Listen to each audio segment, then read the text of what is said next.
My name is Lucas. I'm 24, and I work as a freelance graphic designer. And that Tuesday night, 2 in the morning, on a street corner in the city, under a flickering streetlight, changed everything in my life. Not the way you think. It wasn't dramatic. It wasn't violent. It was worse. It was real. Have you ever been afraid of being truly seen? Of someone looking at you and recognizing who you are beneath the performance? I spent 6 years hiding behind rehearsed answers and calculated silences. You become invisible precisely by always being there, present, but untouchable. That night, I was coming back from my friend's apartment.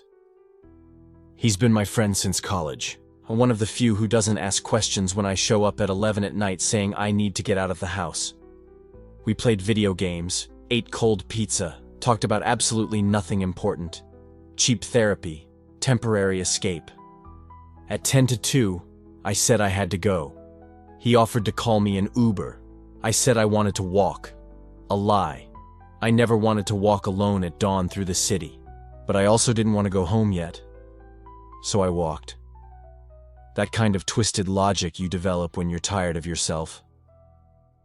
The neighborhood at 2 in the morning is neither dead nor alive. Just the distant hum of traffic and my footsteps echoing against concrete. But the silence was about to be broken in a way I would never forget. I was 3 blocks from home when I saw the police car. Police cruiser pulling up slowly. Routine patrol. Rationally, I know that. But my body has its own memory. My stomach tightened. Act natural. The irony is, I spend my life trying to act natural. Under pressure, the choreography collapses. I took 5 more steps. 10. 15. I heard the car door open behind me. The sound of boots on the asphalt. Firm, deliberate steps matching my pace. I stopped. Because that's what you do. You don't run. Running would be admitting something. So you stop. You turn. You smile politely. You put your hands where they can be seen. You become the most harmless version of yourself and pray it's enough. He was about 5 meters away when I turned. And I'll remember that first moment for the rest of my life. Not for the threat, not for the authority, but for the way the streetlight fell on him, casting shadows in places that shouldn't be interesting, but were. For the way he paused, too, like he'd come too close by accident and now needed to recalibrate. Police officer, impeccable uniform, around 30, and eyes. Dark brown eyes that seemed to read something in me I was afraid to read myself. "Good evening," he said. Deep, controlled, professional voice. "ID, please." "Sure," I answered. My voice came out higher than I wanted, more nervous. Shit. I reached for my wallet in the back pocket of my jeans with deliberately slow movements. Don't make sudden moves. Don't give them a reason. Don't be a statistic. Those automatic thoughts that run through your head when you're stopped by a police officer at 2 in the morning. But there was something else. An extra layer of panic that had nothing to do with police violence or abuse of authority. It had to do with the way he was looking at me. It wasn't the standard look. It was attentive, curious. I recognized that look. The same one I see in the mirror when I let my guard down. The look of someone who recognizes in another what they hide in themselves. He took my ID. Officer Rafael Mendez, I read on the nameplate on his uniform. He examined the document, then looked at me, then at the document again. Routine check. Standard procedure. Nothing unusual. "Do you live around here?" he asked. "Yes." 3 blocks. I was coming back from a friend's house. Late to be out alone. It wasn't a question, but it wasn't exactly a statement either. It was that gray area where you have to decide how much of yourself to reveal.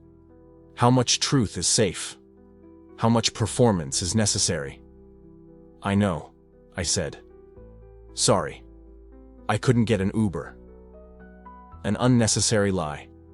He hadn't even accused me of anything. But I was already defending myself. Already justifying. Already doing that thing I always did. Filling silences with explanations nobody asked for, because silences made me feel too exposed. He handed my ID back. Our fingers brushed for a fraction of a second. Accidental contact. Insignificant. But my skin reacted as if it had been burned. Static electricity. Something physical and impossible to rationalize. "You're nervous," he said. It wasn't a question, it was an observation. "I am," I admitted, because denial would be useless. My hands were visibly shaking. It's never comfortable to be stopped by a cop, you know? Even when you haven't done anything. He nodded. Genuine understanding crossed his face for a moment before the professional mask returned. "I understand, but I need to do a security frisk. Standard procedure. Do you mind?" My heart raced. A frisk. He was going to search me. He was going to put his hands on me. And some irrational, self-destructive, completely irresponsible part of my brain answered that idea with anticipation instead of fear. "No. Go ahead," I said. He stepped closer. 2 steps that closed the space between us to less than a foot. I could smell him now. Some cheap soap cops wear. Old coffee on his breath. Clean sweat from a long shift. Normal, mundane things that shouldn't feel intimate, and yet somehow did. "Raise your arms," he instructed. I obeyed. And when his hands touched my shoulders, starting the pat-down of my jacket pockets, I stopped breathing. His hands slid down from my shoulders. Professional movement. But there was a hesitation. A gentleness that didn't need to be there. Lighter pressure than necessary. Almost reverent, I closed my eyes. Mistake. Because closing my eyes made everything more intense. The sound of his breathing. The warmth of his hands through the knit of my shirt. The way my own body reacted. Muscles tense but wanting to relax. To sink into that touch that shouldn't mean anything. "You can lower your arms," he said. Voice slightly hoarser. Almost imperceptible. But I noticed, because I was paying attention to everything. Cataloging every micro-expression, every shift in tone, looking for proof that I wasn't imagining this. Whatever it was. I lowered my arms. He stepped back, creating safe distance again. Professional. Appropriate. He went back to being Officer Mendez on duty, and I went back to being Lucas, a random civilian in a routine check. Except for his eyes. He looked at me for 3 seconds. Maybe 4. In normal circumstances, 3 seconds is nothing. But standing under that lamp, with the heavy silence between us, 3 seconds was an eternity. 3 seconds where I saw something move behind his eyes. Something that mirrored exactly what was happening inside me. Recognition, curiosity, fear. And beneath it all, buried so deep I might have been inventing it, the most dangerous thing of all, desire. "All good," he said finally. "You can go. Be careful getting home. I should have left. End of story." But I didn't. And that single decision would cost more than I could imagine. I stayed, trying to decipher whether what I felt was real or projection. Whether the gentleness of that pat-down was deliberate, or if I was reading intimacy into a routine procedure. "Are you okay?" he asked. And there was something in the way he asked it. Not, "Do you have anything to declare?" or, "You can go." But, "Are you okay?" As if he was genuinely asking. As if those 3 seconds of eye contact had allowed him to see something in me that even strangers shouldn't be able to see in such a brief interaction. "I am," I lied. "Just tired. It's been a long night." He nodded slowly. Long nights are hard, especially when you're alone with your thoughts. It wasn't something a cop would normally say. He was as alone as I was. And for some reason, on that corner at 2 in the morning, with the city asleep around us and no one to witness, we both let our masks slip. Just a little. Just enough to recognize the mask on the other. "I'm heading off," I said. But I didn't move. "You should," he replied. "It's not safe to be out on the street at this hour." But he didn't move either. We stood there. 2 strangers who weren't exactly strangers. 2 men who in any other context would never have this conversation. But there, under that yellow flickering light, with the distant hum of the city and the weight of all our unspoken secrets, something had shifted. I didn't have a name for it yet. Didn't know if it was connection or illusion. Didn't know if he felt it too, or if I was projecting my own need to be seen onto someone who was simply doing his job. But I knew, with a certainty that terrified me, that when I turned my back and walked those 3 blocks home, something in me would be different. Because for the first time in 6 years, someone had looked at me, and I wasn't sure I'd hidden in time. But neither of us moved. "Why are you out on the street at this hour alone?" The question slipped out too casually to be casual. At 2 in the morning, on a Tuesday. Coming back from a friend's place. Which friend? I hesitated, because the truth was complicated. The truth was that my friend had been my best friend since college, that he knew everything about me because he was like me, and that we'd spent the whole night talking about how exhausting it was to hide all the time, and how sometimes we just wanted to exist without having to calculate every word, every gesture, every look. But you don't tell a cop that at 2 in the morning. Just a friend. From college. "And what do you guys do on these late-night visits?" He folded his arms. Not threatening. Just curious. "Play video games? Watch a movie? We talk." I met his eyes for the first time since I'd turned. "We just talk. About life." I don't know where the courage came from, but I kept going. About how hard it can be sometimes. About things we can't say to other people. Something crossed his face. Recognition, understanding. Or maybe, again, I was only seeing what I wanted to see. "I get it," he said, and it sounded too sincere to be protocol. Silence returned. But it felt different now. Not the tense silence from before, full of fear and adrenaline. It was a different kind of heavy silence, loaded with unsaid things. With questions neither of us had the courage to ask. I should leave. Every second I stayed there increased the risk that he'd notice, that he'd see, that everything I'd worked so hard to hide would become too obvious to ignore. But my feet wouldn't move. "Do you live far?" he asked. 3 blocks. "Want me to give you a ride? I'm still on patrol." "No." The answer came out too fast. "No, thanks. I'd rather walk." He nodded slowly, but didn't look surprised by the refusal. In fact, he seemed to understand exactly why I didn't want to get into that squad car with him. "All right." He took my ID from his pocket, held it out to me. Our fingers touched as I took it. It was less than a second, but I felt it. I felt the electricity. I felt the danger. I felt everything. I was about to say goodbye, about to finally force myself to turn and walk home, when he spoke again. "Can I ask you a question?" My heart sped up. "Sure." "Do you always get like this when you're stopped by the police?" "What do you mean? Like this?" He made a vague gesture with his hand. Scared, defensive, like you're hiding something even when you're not. I stopped breathing, because that wasn't a random question. It wasn't casual curiosity. It carried weight. It was a question that suggested he'd noticed something, that he'd seen something. And the way he was looking at me now, those dark eyes under the yellow light, that expression mixing professionalism with something dangerously close to empathy, made it feel like he wasn't asking about drugs or guns or anything illegal. He was asking about me, about who I was when I thought no one was watching, about what I hid not in my jacket pockets, but inside my chest. My voice failed.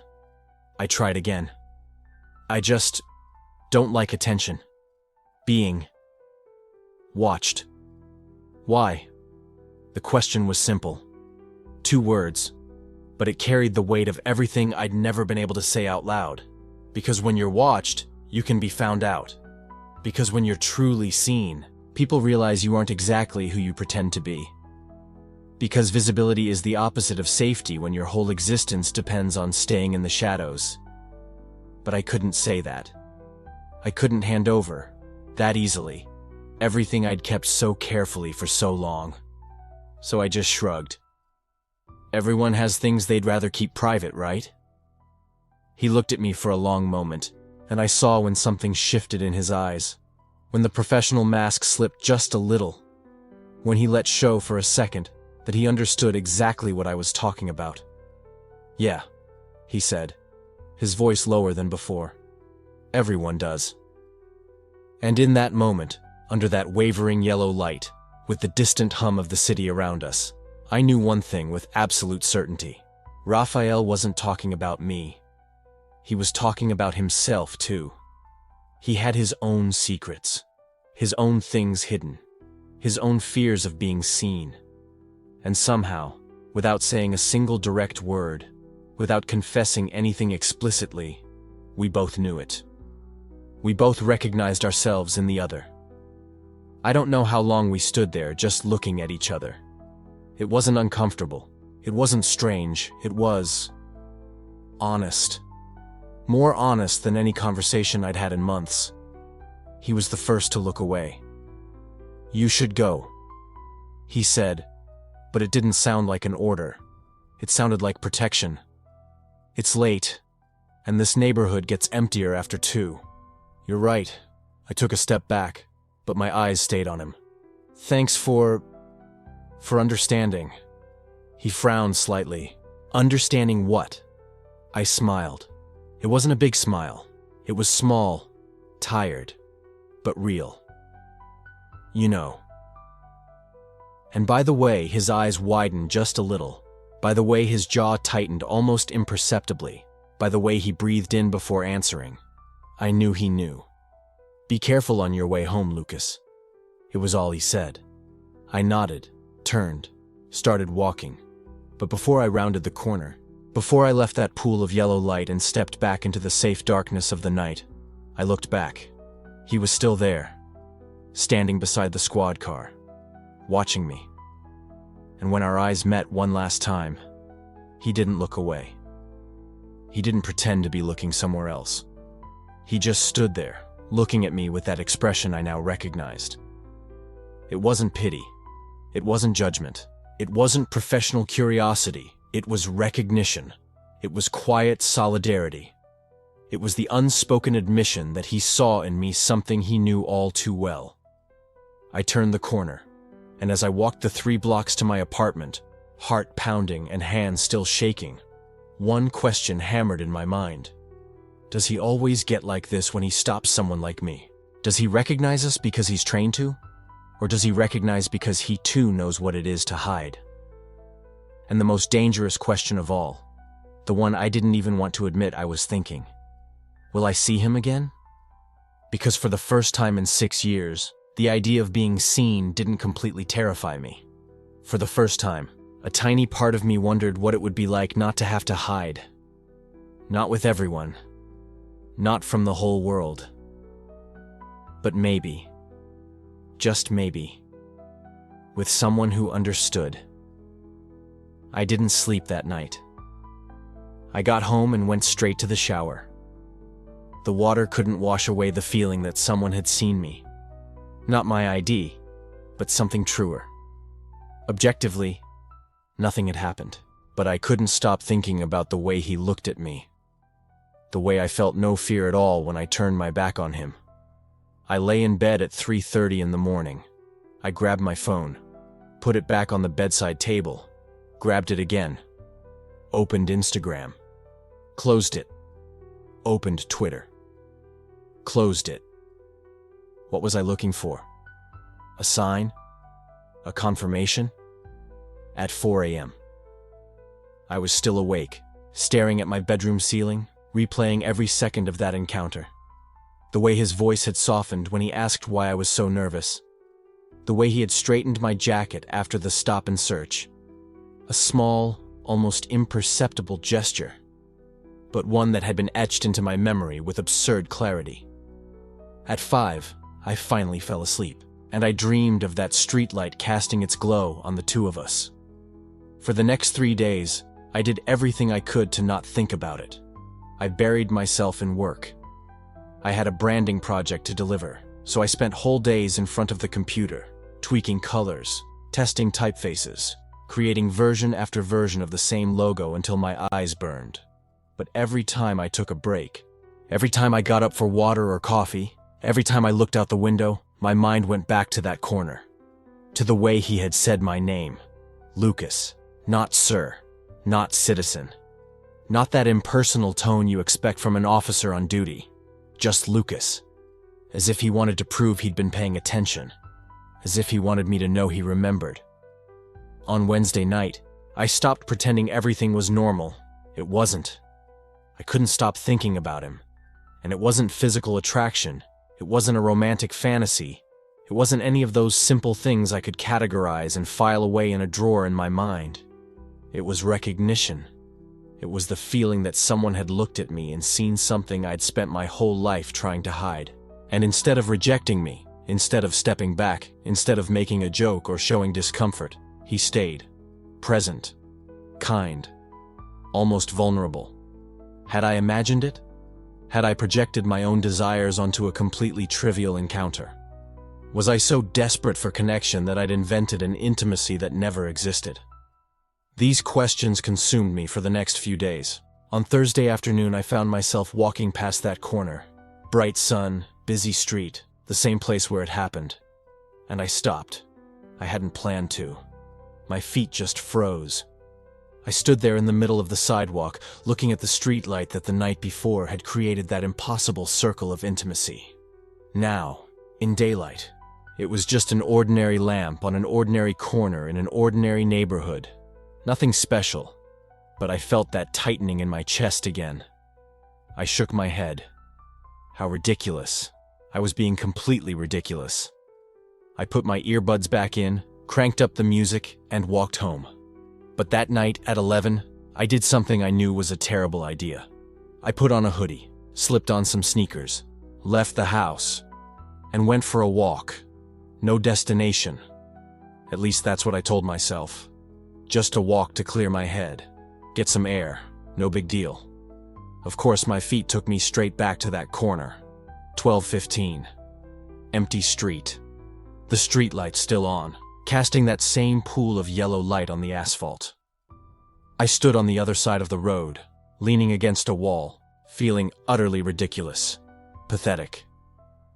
I was about to turn back when I saw the patrol car. It slowed and pulled up, right in the same spot. The door opened, and he stepped out. Raphael. He wasn't looking for me. He wasn't scanning the area. He was just standing there beside the car, talking on the radio, reporting something to dispatch. Routine work. Nothing more.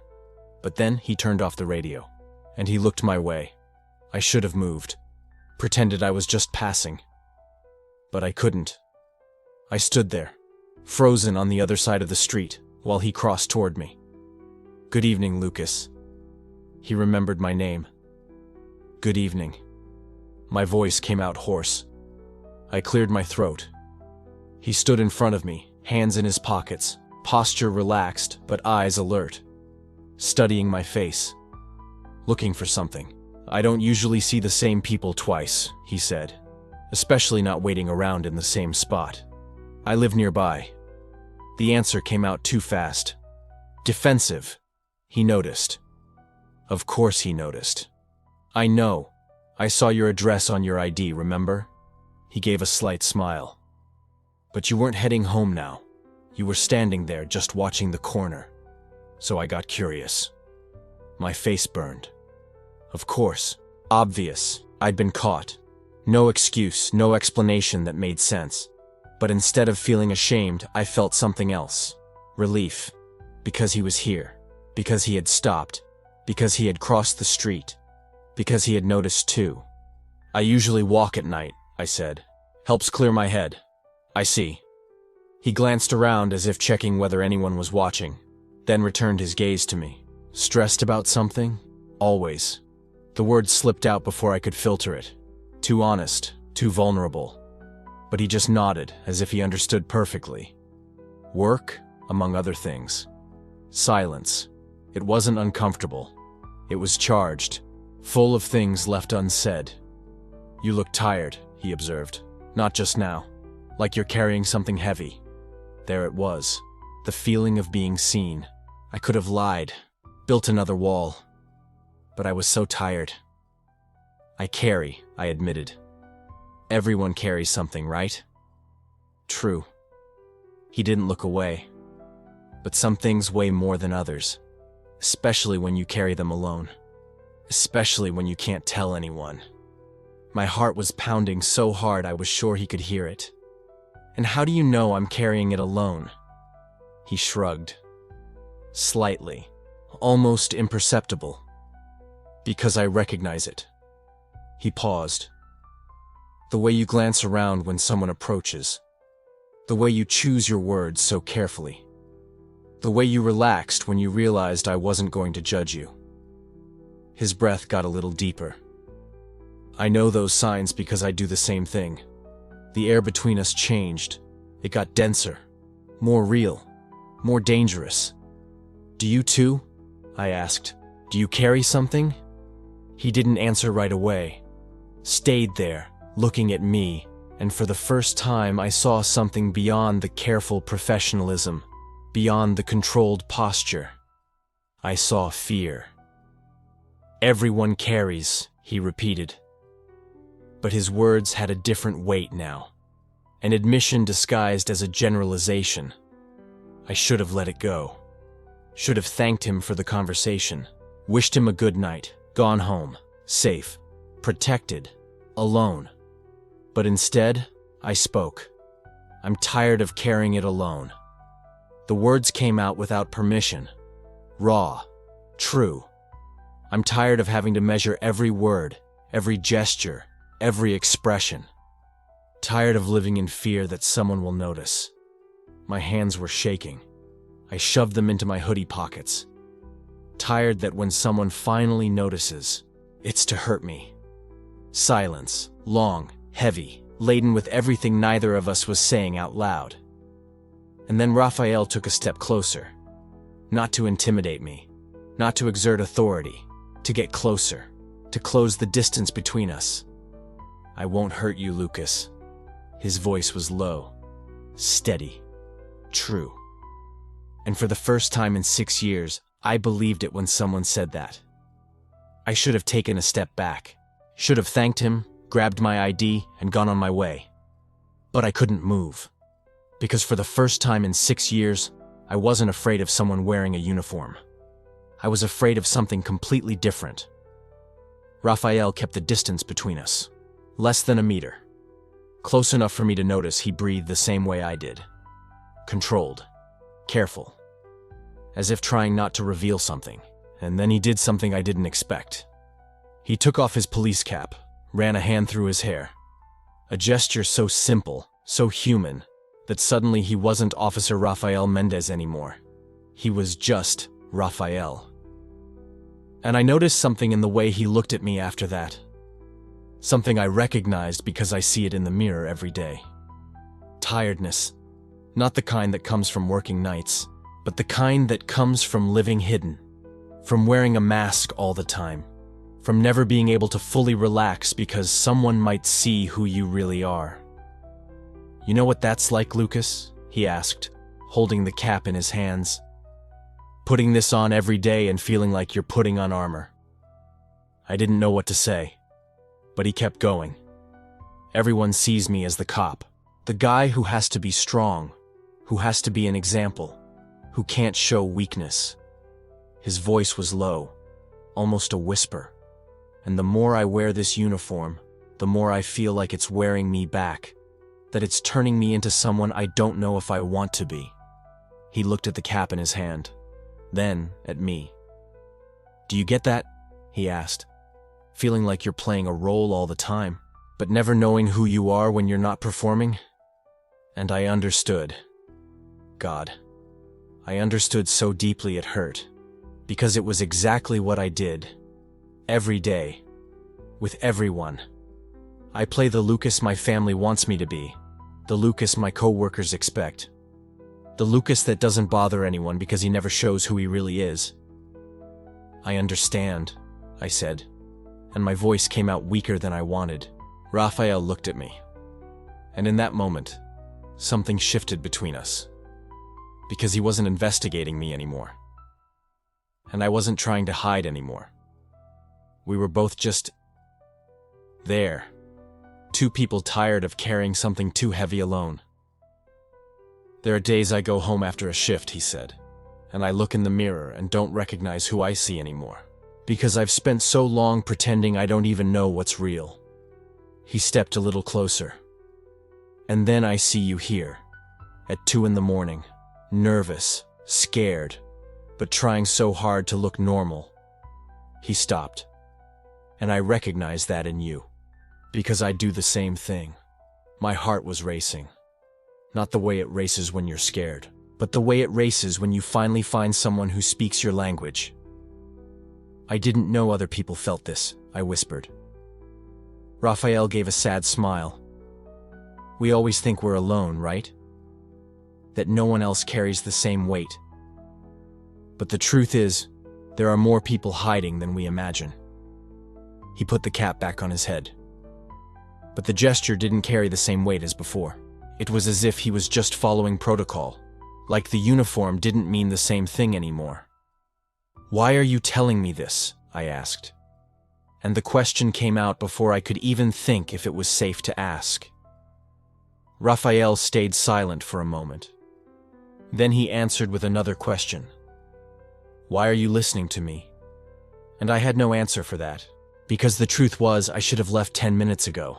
I should have grabbed my ID and disappeared into the night, but I was there, listening, understanding, because something in me recognized something in him, and that was scarier than any police stop.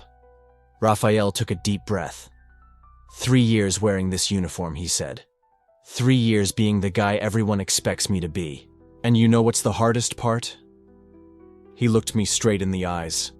It's not the danger. It's not the hours. It's not even the pressure. He paused. It's the loneliness. It's knowing you can never let anyone really know you. Because if you do, if you let your guard down for a second, everything collapses. And I felt that in my chest like a punch. Because it was exactly what I felt. Every single day. The loneliness of being seen but never known. The exhaustion of always being on alert. The fear that one slip, one moment of truth, could destroy everything you've built. "I know that loneliness," I said. And for the first time in the conversation, I was the one who stepped a little closer. I know it so well it's become my constant companion. It's with me when I wake up, when I work, when I pretend everything's fine with my family. My voice was shaking now, and the hardest part is that nobody knows. Nobody sees. Because I get so good at hiding that sometimes even I forget I'm hiding. Raphael nodded slowly. "And then you find someone," he said softly. "Someone you don't even know. In a street corner at 2 in the morning. And suddenly you realize you're not as alone as you thought." We stood there, in silence. But it wasn't an awkward silence. It was the kind of quiet that happens when two people finally stop pretending. When you no longer need to fill the space with empty words because the understanding is already there. And I realized something in that moment. Raphael wasn't telling me about his loneliness just because. He was showing me it was safe, that I could let my guard down, that he understood, because he was living the same thing, just on the other side of the uniform. "Do you have someone?" he asked suddenly. "Someone you can be yourself with?" I shook my head. "No. Never have. I've always been too afraid of what could happen if I let someone see me for real." Raphael let the air out slowly. Me neither. And in that moment, something broke between us. Not broken in a bad way. It broke like when a barrier finally falls and you realize on the other side, there's another person just as tired of holding it up. The street was empty. The lamppost cast a small circle around us. And I had the strange feeling that we were both floating in a space outside the real world, where the uniform didn't matter, where the rules didn't apply, where two strangers could speak truths they'd never told anyone. "I should be afraid of this," I whispered. "Of what?" "Of being here. talking to you like this, letting you see me. Raphael looked at me with an intensity that made my stomach twist. But you're not. It wasn't a question. It was a statement. And he was right. I wasn't afraid. For the first time in 6 years, I was letting someone see past the mask. And instead of terror, what I felt was relief. Like I'd been holding my breath this whole time and could finally breathe. Raphael took another step. Now he was so close I could see the details of his face under the lamplight, the lines of fatigue around his eyes, the tension in his jaw he held even when trying to look relaxed, and I saw in him what he'd seen in me. Someone who was tired of hiding, someone exhausted from living in fear, someone who just wanted to be seen, for real, without judgment, without consequences. You know what we're doing here, right? Raphael said quietly. I did. We were crossing a line. The line between cop and civilian. Between strangers and people who get each other. Between safety and vulnerability. And neither of us was trying to stop. This is dangerous, I said. It wasn't an objection. Just a fact. Raphael nodded. I know. But he didn't step back. And neither did I. Silence returned. But this time it was filled with something different. Recognition, understanding, and the unspoken question hanging in the air between us. What do we do now that we've stopped pretending? The answer came from where I least expected. It was Raphael who broke the silence first, but not with words. He took a step back, just one, and released the breath he'd been holding, as if he'd remembered how to breathe. I saw his hand go to the back of his neck, rubbing hard, and for the first time since this all began, he didn't look like a cop. He looked like a 29-year-old guy trying not to fall apart. And then he laughed. It was a short, almost soundless laugh, but it was full of something I recognized immediately. Tiredness, relief, maybe even despair. I looked at him, puzzled, and before I could ask what the hell was going on, Raphael wiped his face with his hand and said, low, almost to himself, 6 years. I blinked. What? 6 years, he repeated, now looking at me. 6 years pretending everything's fine. 6 years answering yes, that I'm okay, that it's just work, that it's just the pressure. 6 years waking up and putting on that damn uniform and thinking if I do everything right, if I behave the right way, no one will ever know. His voice was steady, but there was something breaking underneath, something cracking. What will nobody ever know? I asked, even though I already knew the answer. Raphael looked me in the eyes, and this time, he didn't look away. That I'm gay. The world stopped. No drama, no music. Just a heavy silence. And then I laughed. Not because it was funny, but because it was so absurdly like my own life that I couldn't hold it in. Raphael frowned, confused. Maybe a little hurt, but before he could say anything, I spoke. 6 years. You're kidding. Me too. He blinked. What? 6 years, I repeated, feeling something strange moving in my chest. Something between laughter and crying. 6 years since I stopped trying to convince myself it was just a phase. 6 years since I accepted that I like men. 6 years doing everything right. Being the well-behaved son, the freelance designer who works from home and doesn't bother anyone. 6 years hiding everything, because I know exactly what happens when you don't hide. Raphael stood still, looking at me as if he'd been punched in the stomach. And then he whispered, "You never told anyone." It wasn't a question. It was a statement. I shook my head. No. And you. He let out the air slowly, as if deflating. No one. Not family, not friends, not anyone at the corporation. Of course not, I said, and my voice was more bitter than I'd expected. Because if you tell, it's over. Right? Career's over. Respect's over. Everything's over. Raphael closed his eyes, and when he opened them again, it was all there. All the exhaustion, all the weight, all the loneliness of carrying this alone for so long. I thought I could manage, he said, low. I thought if I focused on work, if I was good enough, if I did everything the right way, maybe one day I would just stop feeling, stop wanting, stop being this. But it doesn't stop, I said. It never stops. No. We stood there, frozen facing each other under that yellow streetlight, and for the first time in my life, I felt like someone really understood. Not because he'd heard my story, but because he was living the same shit. You're tired, I said. It wasn't a question. Raphael gave a short, humorless laugh. Exhausted. Me too. And then, without thinking, without calculating, without protecting myself, I said the truth I'd never said aloud to anyone.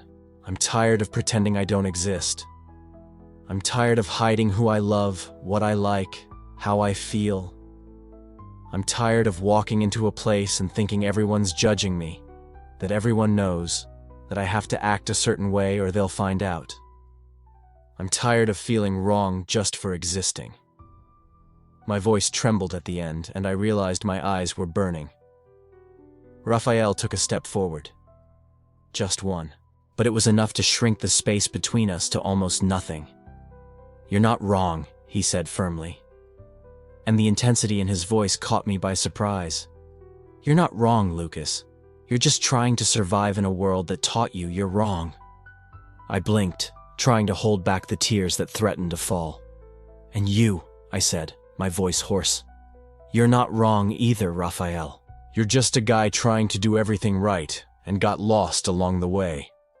He closed his eyes, and when he opened them again, they were shining. We stood there, so close I could feel his warmth, so close that any movement would inevitably be noticed by the other, and for the first time in 6 years, I didn't want to pull away. I don't know what we do with this, Raphael said, low. I don't know how we fix it. I don't know if it can be fixed. I don't know either, I admitted.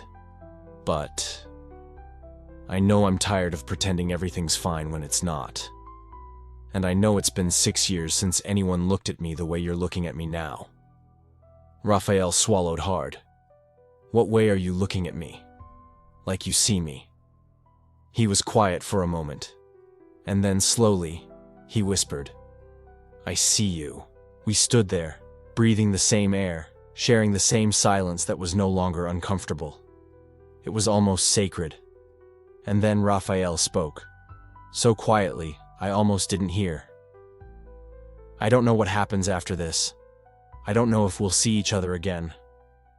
I don't know if this is madness or the most honest thing I've ever done in my life. But I know that. I needed you to know that you're not alone. That I know what this is too. I took a deep breath, feeling something release inside my chest. Something I didn't even know was trapped. Thank you, I said. And it was the most sincere thing I'd said all night. Raphael reached out his hand. It wasn't protocol. It was human. I held it, and he squeezed. Firm. When he let go, I felt the absence of the touch like something physical. We have to go back, he said, looking around, as if he'd suddenly remembered where we were. I'm still on duty, and you need to get home.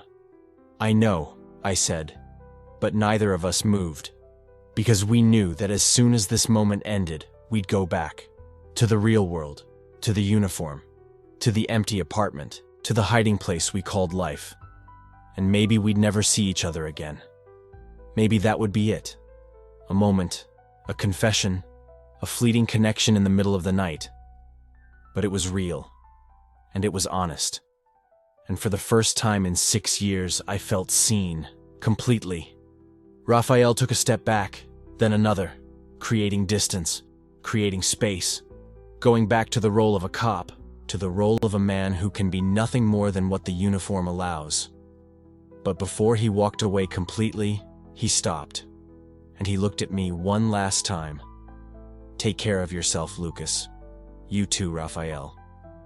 And then he turned and started walking. I stood there, watching him go under the streetlights, the dark uniform blending with the night.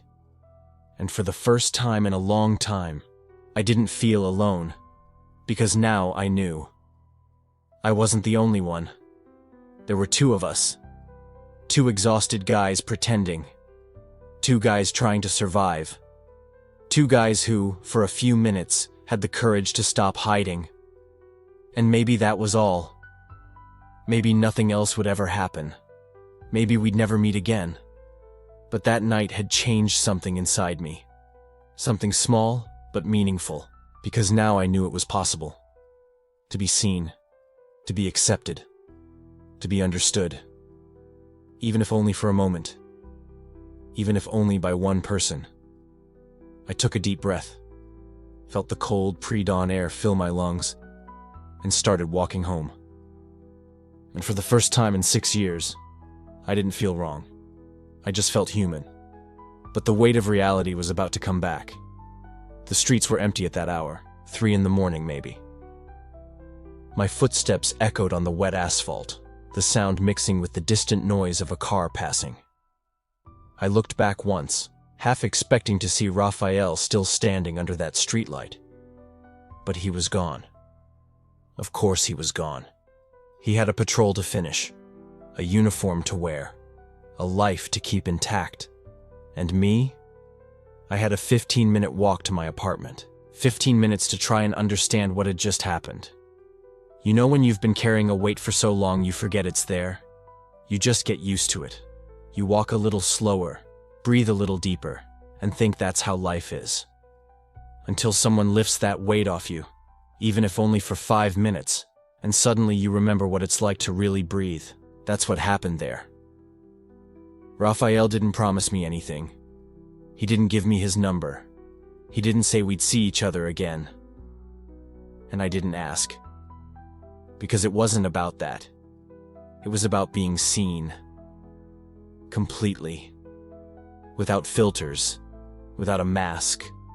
Without that exhausting performance of being who everyone expects you to be. For 6 years, I pretended. I pretended for my parents, for my old friends, for the clients who hired me for design work. I built a brand identity for my own life, you know? An edited version of myself that didn't bother anyone. Lucas, the quiet designer. Lucas, the guy who works from home. Lucas, who doesn't have a girlfriend, but there's nothing strange about him because he's just kind of lonely, kind of weird. But in a harmless way. I accepted being harmless because it was easier than being honest. But that early morning under that streetlight, with a cop who was carrying his own invisible weight, I was honest. And the world didn't end. Raphael didn't arrest me. He didn't laugh. He didn't look at me with disgust or pity. He just looked at me and said, "I know exactly what you mean." And that was enough. When I got home, I couldn't sleep. I sat on the couch, still in my hoodie, staring at the window. The sky was starting to lighten to that dark blue that comes before dawn.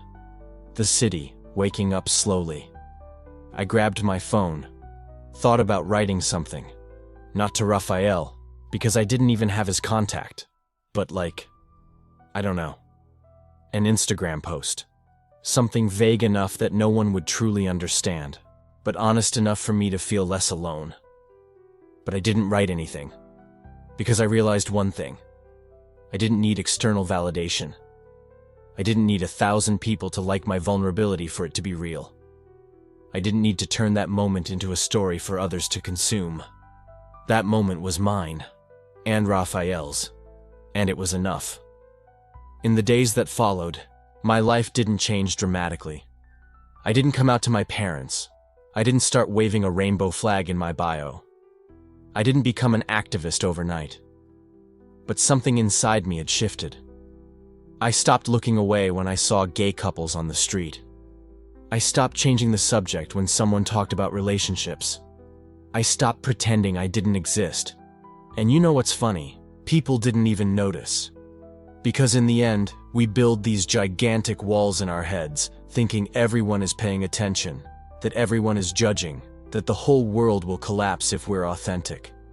But the truth is, most people are so busy with their own invisible weights that they barely notice ours. We hide from ghosts. A couple weeks later, I was coming back from the market. It was a sunny Saturday morning, one of those days when the neighborhood fills up with people having coffee outside. And I saw a police car stopped at the light. My heart sped up. For a second, I thought, what if it's him? It wasn't. The officer was older, had a mustache, looking at his phone while waiting for the light to change. And I felt a pang of, I don't know, disappointment, longing, curiosity. But I also felt peace, because I understood that Raphael hadn't changed my life by being with me. He had changed my life by seeing me, and that being truly seen didn't have to last forever to matter. Sometimes 5 minutes of truth are worth more than years of comfortable lies. I never saw Raphael again. I don't know if he still patrols Pinheiros.